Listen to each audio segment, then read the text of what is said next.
Olá, boa tarde. É muito bom estar aqui com vocês novamente. Estamos dando continuidade no nosso Evangelho no Lar. A nossa leitura de hoje é o capítulo 13, o item 12, a Beneficência, São Vicente de Paulo, Paris, 1858.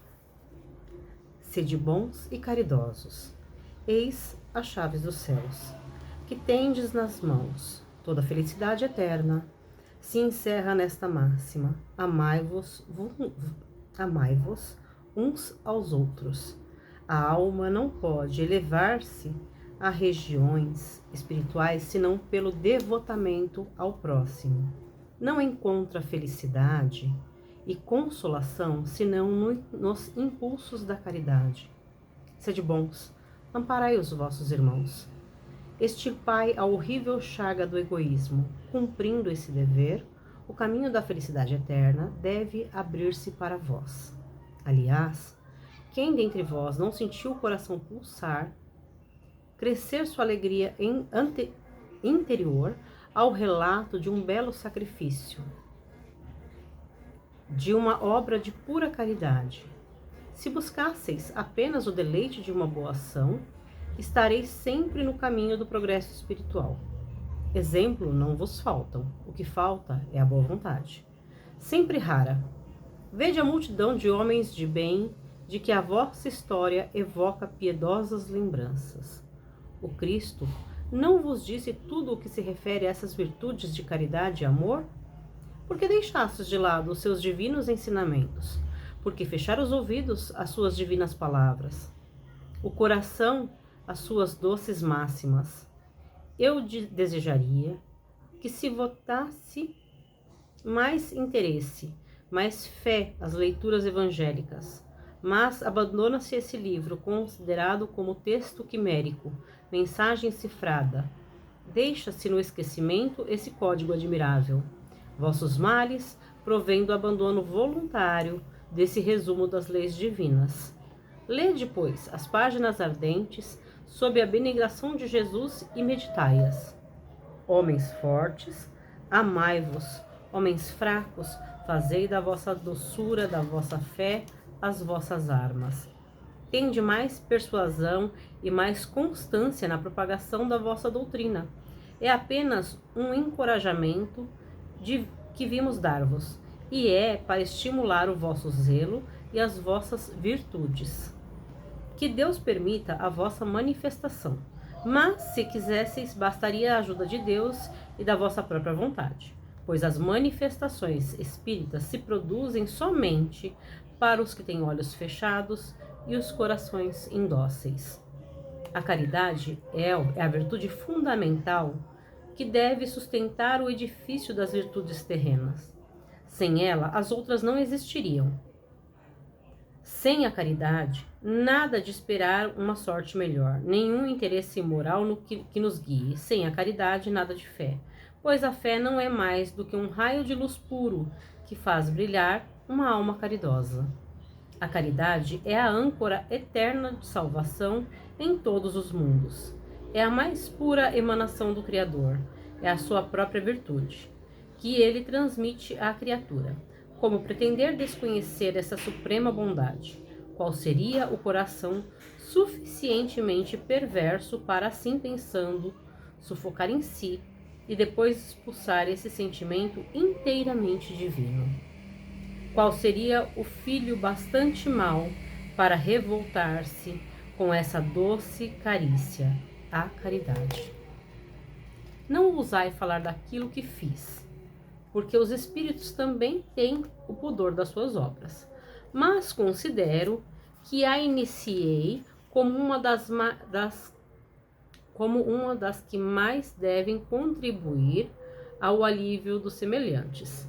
Vejo frequentemente os espíritos pedirem por missão continuar a minha tarefa. Eu os vejo, minhas doces e queridos irmãos, no seu piedoso e divino ministério. Eu os vejo praticar a virtude que vos recomendo, com toda a alegria que essa existência de abnegação e sacrifícios proporciona. É uma grande felicidade para mim ver quanto se enobrece o seu caráter, quanto a sua missão é amada e docemente protegida. Homens de bem, de boa e forte vontade, uni-vos para continuar amplamente a obra de propagação da caridade. Encontrareis a recompensa dessa virtude no seu próprio exercício. Não há alegria espiritual que ela não proporcione desde a vida presente. Permanecei unidos, amai-vos uns aos outros, segundo os preceitos do Cristo. Que assim seja.